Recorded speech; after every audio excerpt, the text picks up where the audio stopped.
भगवा मेरी जान है, भगवा से हिंदू और भगवा से हिंदुस्तान है। नमस्कार, मैं अनूप कुमार। जिस प्रकार से पठान मूवी का एक गाना आया बेशरम रंग, तब से गाना है, तब से पूरी की पूरी पठान मूवी विवादों में आई हुई है। और कुछ लोग और कुछ साधु संत लोग भी तमाम, और बीजेपी के भी तमाम नेता पठान बाईकाट का एक ट्रेंड चला रहे हैं। बातचीत करने के लिए हमारे साथ आम आदमी पार्टी से संदीप मिश्रा। मिश्रा जी, किस प्रकार से देखते हैं जो बाईकाट पठान चल रहा है इसकी? देखिए, बाईकाट पठान करके बीजेपी और बीजेपी के करिंदे क्या साबित करना चाहते हैं।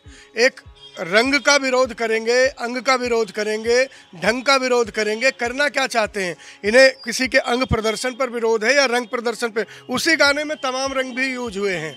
भगवा भी एक रंग यूज हुआ है, लेकिन जब रिंकिया के पापा भगवा रंग पहन के रिंकिया के पापा डांस करते हैं छमक छमक, तब भगवा का विरोध नहीं होता। जब अक्षय खन्ना भगवा पहनकर नाचते हैं, कूदते हैं, तब भगवा का कोई विरोध नहीं होता। ये भगवा कोई दीपिका पादुकोण और शाहरुख खान के पहनने से ही बदनाम हो गया क्या? मुझे तो इस बात को बड़ा अफसोस होता है कि मेरा रंग इतना कमज़ोर है कि मेरे भगवान का अपमान कर देता है। भगवान ने रंग बनाया, रंगों ने भगवान बनाया, यही समझ नहीं आ रहा है। बड़े बड़े भगवाधारी उतर आए हैं। अरे भैया, आपने चद्दर पहन रखी है, किसी ने उसका सूट सलवार बनवा लिया, किसी ने कुर्ता बना लिया, किसी ने सर का गमछा बना दिया। रंग इतना महत्वपूर्ण कैसे हो गया कि देश की कड़ियाँ टूटने लगी। ये सबसे गंदा रंग तो नफरत का रंग है जो घोला जा रहा है। न भगवा बुरा है, न हरा बुरा है, न केसरिया बुरा है, न नीला बुरा है। बुरा तो ये नफरत का रंग है जो छिड़का जा रहा है। बेशरम रंग का है, बेशरम रंग का बर्दाश्त नहीं किया जाएगा हमारे भगवा। बहुत बढ़िया बात कह रहे हो आप। बेशरम रंग कोई भी हो सकता है, सिर्फ भगवा ही क्यों हो सकता है? नीला भी हो सकता है, पीला भी हो सकता है, काला हो सकता है। लेकिन रंग कब से चलने फिरने लगा कि वो बेशरम हो गया? मतलब कल्पनाओं पर एक कवि ने कल्पना में गीत लिख दिया, एक कलाकार ने उस पर अभिनय कर दिया, एक अभिनेत्री ने नृत्य कर दिया और भगवा रंग बदनाम हो गया। कितना सस्ता है भगवा रंग। मुझे ये समझ नहीं आता कि कोई नर्तकी अगर पहन के नाच लेगी तो वो रंग बदनाम हो जाएगा। ये कितनी छोटी और तुच्छ सोच के लोग हैं जो दिन रात इसी बात का मातम मना रहे हैं कि पठान का विरोध करेंगे। अरे कोई काम धंधा नहीं है क्या इनके? बच्चे कोई भी पठान का विरोध नहीं करेगा। अमित शाह का बेटा जैसा पठान का विरोध करने नहीं आएगा। शिवराज का बेटा वकील बन रहा है, LLM कर रहा है, वो पठान का विरोध करने नहीं आएगा। स्मृति ईरानी की बच्चियां गोवा में रेस्टोरेंट चला रही हैं, बार चला रही हैं, वो विरोध करने नहीं आएंगी, नहीं आएंगे। मोदी जी के तो खैर बच्चे ही नहीं, उनके बच्चे आएंगे कहाँ से? बड़े बड़े जो ये नेता और करिंदे हैं, इनके किसी के बच्चे तलवार लेकर सड़क पर पठान का विरोध करने नहीं आएंगे। पठान का विरोध वो करेंगे जो गरीब के बच्चे हैं, हम जैसे गरीब के बच्चे। इनके दिमाग में ये भगवा रंग डालेंगे, हिंदू मुसलमान का दंगा कराएंगे, और कुर्सी पर फिर कौन बैठेंगे? जैसा कुर्सी पर कौन बैठेगा? शिवराज का बेटा, ज्योतिरादित्य सिंधिया का बेटा, गडकरी का बेटा। ऐसे लोग कुर्सी पर बैठ जाएंगे और गरीब के बच्चे भगवा बचाओ अभियान के तहत अपना खून बहाने के लिए तैयार हो रहे हैं। क्या क्या भाषा बोली जा रही है साहब। अब तो कहते हैं ना, केसरिया हिंदू हुआ, हरा हुआ इस्लाम, और रंगों पर भी लिख दिया जाति धर्म का नाम। रंग कैसे हल्के कर दिए यार। बेशरम कोई रंग नहीं साहब, बेशरम ये लोग हैं जो रंग को बदनाम कर रहे हैं। बेशर्म ये लोग हैं जो देश की एकता को तोड़ रहे हैं। बेशर्म ये लोग हैं जो मजहब का उन्माद फैला रहे हैं। बेशर्म ये लोग हैं जो देश में एक भाईचारा को ख़त्म कर रहे हैं। कोई भी रंग मेरे भारत पर, मेरी भारतीयता पर, मेरी देश की एकता, अखंडता, स्वाभिमान, अभिमान पर भारी नहीं हो सकता। बीजेपी वालों, लाख जोर लगा लो, देश न झुका है, न झुकेगा, न बदनाम होगा। बदनाम होगी तो भाजपा और भाजपा के नेता। लगी तो थिएटर फूक दिए जाएंगे। फूको, थिएटर ही क्यों, अपने घर के टीवी भी फूको। रोज टीवी पर ऐड आ रहे। पठान का रोज ट्रेलर चल रहा है। किस बीजेपी नेता ने अपने घर का टीवी फूका है? अरे भैया, घर से शुरुआत करो। आपने घर में 55 60 इंच के टीवी लगा रखे, सारी LCD बीजेपी के नेता फूक दो जिस पर पठान का ट्रेलर आ रहा, पोस्टर आ रहा। शुरुआत करो, टीवी फूको, महायज्ञ शुरू करो। जिस टीवी पर पठान आया का ट्रेलर आया वो टीवी बेशर्म हो गया है। इन बेशर्म टीवियों को फूक दो। इन बेशर्म नेताओं को मैं कहता हूं कि अगर जरा भी शर्म बची है तुम्हारे अंदर, है बीजेपी वालों, जरा सा भी शर्म बची है तो अपने अपने बेशर्म टीवी फूक डालो। शुरू करो घर से, तोड़ दो उसे। मध्य प्रदेश के गृह मंत्री भी कूद गए हैं, वो भी कह रहे लगने नहीं देंगे किसी भी थिएटर में। उन्होंने अपने घर का टीवी फूका क्या? नरोत्तम मिश्रा जी, अपने घर का टीवी फूको जिस पर पठान रोज आ रहा है, जिस पर बेशर्म रंग का गाना चल रहा है। फूको अपने घर के थिएटर, अपने रिश्तेदारों के घर की टीवी फूक डालो, फूक डालो। बीजेपी वालों, अपने घर के तमाम टीवी थिएटर फूक डालो। और सुनो, इसके बाद भी मन ना भरे तो यहाँ पर मुंह काला करके घूमना। आपके जो लोग देश को खंडित कर रहे हैं, मैं सिर्फ बीजेपी वालों को नहीं कर रहा हूँ, किसी रंग से देश को बदनाम करने की जो भी कोशिश कर रहे हैं उन लोगों को अपना मुंह काला कर लेना चाहिए। ना आपका मुंह दिखेगा, ना आप बेशर्म लगोगे। कैसे हिंदू हैं मिश्रा जी आप?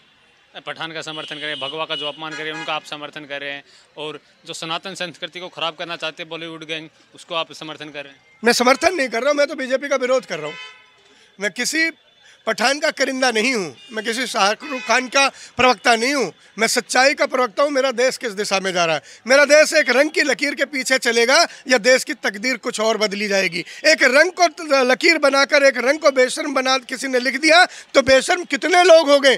थिएटर फूकने की बात कर रहे हैं, चमड़ी उधेड़ने की बात कर रहे हैं, घर में चाकू रख लो, छुरा रख लो, बंदूक रख लो। कौन बेशर्म है? कौन बेशर्म है? ये साध्वी प्रज्ञा जो खुद आतंकवाद की धारा में बंद रही है, पता नहीं अभी वो छूटी या नहीं छूटी, केस खत्म हुआ या नहीं खत्म हुआ, उनको इस बात को उकसा रही है। फिर से देखो, गंदा आदमी गंदी बात बोलेगा। आत्मरक्षा के लिए कह रहे हैं ना, अपने आत्मरक्षा के लिए चाकू। आत्मरक्षा कौन? सब्जी के चाकू से धार लगाकर आत्मरक्षा करवा रही है। अपने घर में, अपनी पर्स में उनके कितने चाकू हैं? प्रज्ञा जी आज बैग दिखाइए, टीवी पे सार्वजनिक रूप में दिखाइए, आप अपने झोले में कितने चाकू लेकर चलती है अपनी आत्मरक्षा। आपकी जान को तो सबसे ज़्यादा खतरा है। आप पर तो आतंक का आरोप लगा है, आपने तो आतंकियों का साथ दिया था, ऐसा आप पर आरोप रहा है। आपके ऊपर जितने भी आरोप लगे हैं, मैं कहता नहीं कि वो सच साबित हुए, लेकिन आप पर आतंक का दाग तो लगा था। आपका वो दाग धुल गया क्या? बेशर्म रंग तो आतंक का दाग है। और फिर वही आतंकवादी बातें करके उकसा के, कौन औरत है जो चाकू लेके बाजार में चलेगी साहब? कहाँ से इतना जिगर आ जाता है कि भारत में हिंदू मुसलमान का फसाद चलाते रहो? एक तरफ भारत जोड़ो चल रहा है और एक तरफ ये भारत तोड़ो गैंग चल रहा है। देश दोनों को देख रहा है, भारत जोड़ो वालों को भी। आप और आपकी पार्टी हिंदू विरोधी है। मैं और मेरी पार्टी अगर हिंदू विरोधी होती तो हम दिल्ली के दिल पर राज नहीं कर रहे होते। लाख कोशिश की अमित शाह जी ने, लाख कोशिश की मोदी ने, लाख कोशिश की योगी ने, घर घर पर्चे बंटवा दिए केजरीवाल ने। साहब घर घर गली गली पर्चे बंटवा दिए। पहले सरकार छीनी, अब एमसीडी छीन ली, और हमें हिंदू विरोधी कह रहे हो? असली हिंदू केजरीवाल साहब है। अगर कश्मीर फाइल आती है तो आप कहते हैं यूट्यूब पे देख लो, पठान आती है तो उसका समर्थन करते हो, देखेंगे थिएटर में। समर्थन हम कलाकारों के समर्थन के लिए नहीं पैदा हुए ना, हमारी पार्टी किसी हीरो के समर्थन के लिए। हम तो सच्चाई का समर्थन करने के लिए बने हैं कि सच्चाई क्या है, यथार्थ क्या है, सच क्या है। सच में देश का नुकसान कौन कर रहे हैं? एक गाना नुकसान कर रहा है या गाने के पीछे मुंह बजाने वाले ये बीजेपी का फालतू गैंग, ठलुआ गैंग, जिन्हें कोई काम नहीं है, उतर पड़े भगवा बचाने में। अरे मैंने कहा ना आपको, घर की टीवी तोड़ दो, रोज पठान 50 बार आपकी टीवी पे आ रहा है। घर के शीशे तोड़ दो, उस पर पठान की तस्वीरें दिखती हैं। घर को अपने फूंक दो, थिएटर फूंकने के बजाय। किसी की प्राइवेट संपत्ति को फूंकने का अधिकार सिर्फ आतंकी रखता है। किसी भी आदमी को हथियार उठाकर घर में से चाकू लेकर निकलने को सिर्फ आतंकवादी कह सकता है। किसी भी धर्म को बदनाम करने का काम सिर्फ आतंकवादी कर सकता है। तो देश देख ले, आतंकी कौन और बेशर्म रंग किसका है? मिश्रा जी, एक आखिरी सवाल है, मेरे को एक लॉजिक समझ में नहीं आ रहा। भगवा बिकनी पहने दीपिका पादुकोण और गाली खाए शाहरुख खान, ये कहाँ तक जाए? देखो, मैं ये शब्द तो बोल भी नहीं पाऊंगा जो आपने कहा है, लेकिन इतना ही कहूँगा कि सिर्फ उनके अंग वस्त्र भगवा रंग के ही नहीं थे। मैंने वो गाना देखा, उसमें नीले रंग का भी है, पीले रंग का भी है, काले रंग का भी है, और विभिन्न रंग के हैं। एक ही ड्रेस में पूरा गाना शूट नहीं होता। इसे संयोग कहें या प्रयोग कहें, उसमें एक रंग भगवा भी आ गया।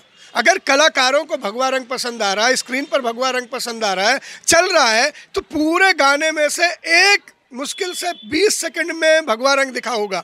उस 20 सेकंड में पूरा देश को थिएटर फूंकने की बात कर रहे हैं। कितने सस्ते, कितने खाली, कितने बेकार, कितने बेशर्म है ये बीजेपी वाले, जो 20 सेकंड की एक रील पर पूरा देश फूंकने और देश के लोगों को आतंकवादी बनाने को तैयार है। अरे भैया सुन लो, ए गरीब के बच्चों, अपने इन बेशर्म नेताओं के कहने पर न थिएटर फूकने जाना, न किसी का घर जलाने जाना, न चाकू लेकर चलना। इनके बच्चे बड़े बड़े कॉलेजों में पढ़ते हैं, इनके बच्चे नालायक होकर भी बड़े बड़े कंपनियों के सीईओ, बीसीसीआई के अध्यक्ष बने। आप कहाँ जाओगे? इन्हीं की पुलिस आपको डंडा मारेगी, इन्हीं की पुलिस आपको गोली मारेगी, इन्हीं की पुलिस आपको कटघरे में बंद कर देगी। ये बहकाते हैं, ब्रेन वॉश करते हैं, देश को गुमराह करते हैं। आप अपने घर रहें, घरों गांव में सुरक्षित रहें। आप फिल्म देखें या ना देखें ये आपकी मर्जी है, लेकिन देश में दंगा नहीं करेंगे आप किसी बीजेपी के कहने वाले से, किसी का थिएटर नहीं फूकेंगे। देश हम सबका है, हम सब ने मिलकर बनाया है। अभी मोदी जी ने बड़े प्यार से नारा दिया था, हमने बनाया गुजरात, तो किसने बनाया हिंदुस्तान? हिंदुस्तान किसने बनाया? मोदी जी। हिंदुस्तान भी हमने बनाया है, हिंदुस्तान की रक्षा भी हम करेंगे, हिंदुस्तान के लोगों की रक्षा सुरक्षा भी हम करेंगे। हिंदुस्तान हमसे बना है, हिंदुस्तान हमसे, हम मतलब हिंदू, माँ मतलब मुसलमान। ये हिंदुस्तान का संविधान सबको रहने, सबको जीने, सबको बात करने का अधिकार देता है। मैं इस संविधान के निर्माता अंबेडकर साहब का नमन करता हूँ कि जिन्होंने इतना बड़ा छाता दिया जिसमें हम भारतीय सुरक्षित हैं। हम भारतीय सुरक्षित हैं तो हिंदू, मुस्लिम, सिख, ईसाई, पारसी सब सुरक्षित है। विभिन्न धर्म के लोग, विभिन्न अवधारणाओं के लोग सुरक्षित हैं। इसमें सिर्फ भगवाकरण करके नहीं चलेगा।